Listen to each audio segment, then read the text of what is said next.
Audio Jungle.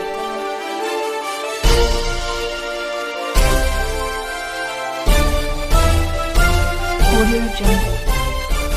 Lakh लोकांचा मोठा मोर्चा आज निघालेला आहे.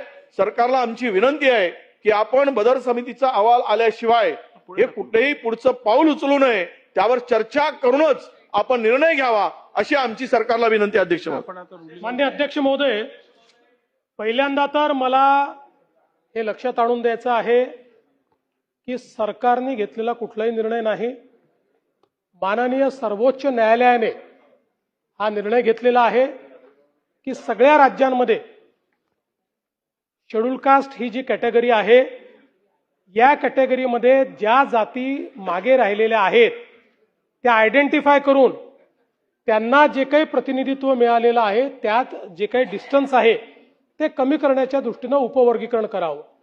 त्यामुळे पहिल्यांदा तर शेड्यूल कास्टच्या आरक्षणामध्ये कोणा दुसऱ्याला आणण्याचा हा विषय नाही आहे, तर शेड्यूल कास्टच्या आरक्षणामध्ये जे मागे राहिले आहेत त्यांना सुप्रीम कोर्टाने समोर आणायला सांगितलं. या संदर्भात आपण बदर कमिटी तयार केली. बदर कमिटीने रिपोर्ट दिला.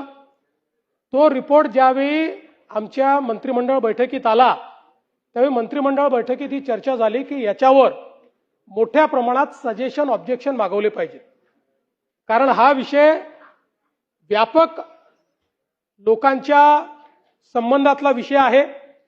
आणि म्हणून माननीय राज्याचे मुख्य सचिव यांच्या अध्यक्षतेखाली एक कमिटी तयार केली आणि या कमिटीला त्या ठिकाणी एक काम दिलेलं आहे की त्यांनी या संदर्भातलं सजेशन आणि ऑब्जेक्शन ऐकून घ्यावं. ते सजेशन ऑब्जेक्शन्स अजून चाललेले आहेत. त्याला आता लोकांनी जे ऑब्जेक्शन घेतले आहेत त्याला सुनावणी द्यायची आहे. सध्या मुख्य सचिव आहेत आणि त्यांनी 1-2 लोक सोबत घेतले आहेत. आवश्यकता पडली तर ती वाढवता पण येईल.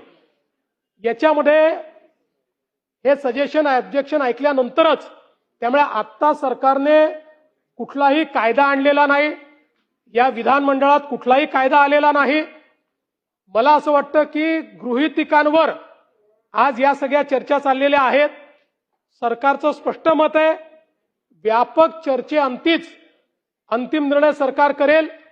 हा निर्णय करत असताना माननीय सर्वोच्च न्यायालयाने जे निर्देश दिलेले आहेत त्या निर्देशांचं तंतोतंत पालन होईल. कोणावरही अन्याय करण्याचा सरकारचा मानस नाहीये. आणि शेड्यूल कास्ट समाजामध्ये कोणी जर मागे राहिलं असेल तर त्याला पुढे आणण्याकरता जी काही उचित उपाययोजना आहे ही उपाययोजना केली जाईल. मी वडेट्टीवार साहेबांच्या लक्षात आणून देतो, सर्वोच्च न्यायालयाच्या याच आदेशाप्रमाणे कर्नाटकच्या सरकारने, तिथे आपलं सरकार आहे, त्यांनी उपवर्गीकरण केलं, कायदा झाला. तेलंगणात आपलं सरकार आहे, त्या ठिकाणी उपवर्गीकरण केलं, कायदा झाला. महाराष्ट्रात मात्र आम्हाला हे लादायचं नाहीये. आम्हाला सहमतीने सर्वांना विश्वासात घेऊन आणि कायद्याचं तंतोतंत पालन करत हे करायचं आहे. त्यामुळे मी पुन्हा सांगतो, कमिटी सगळ्यांचं म्हणणं ऐकून घेईल, विधिमंडळाच्या सदस्यांशी देखील चर्चा होईल आणि त्यानंतरच अंतिम निर्णय या संदर्भातला घेतला जाईल. कोणीही गृहीतिकांच्या आधारावर, अफवांच्या आधारावर या ठिकाणी कुठलंही मत बनवणं हे योग्य होणार नाही.